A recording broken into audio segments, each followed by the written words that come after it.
sumbong ka pa kay Rendon, walang magagawa yung kanyang peko motivation kasi hindi mo ba alam, susubo rin yun!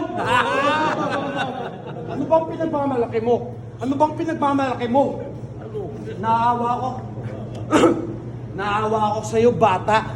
Yung mga bara mo ay hilaw pa. Para ka sundalo sumugod sa gera na walang dalang bala.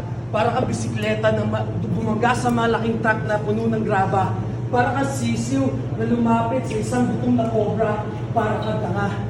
Dudurugin ko ang pagkatao mo hanggang sa mukha kang paminta. Pasasabugin yung mukha mo na parang bomba. At pagkatapos ibabaon ko yung katawan mo sa ilalim para maging pataba sa lupa. At kapag patay ka na, ipagdadasal ko na yung kaluluwa mo sa langit mapunta para wala kang kasama. Ang lakas ng loob mo para kalabanin si Kiko Matos. Putang ina mo! Matutunan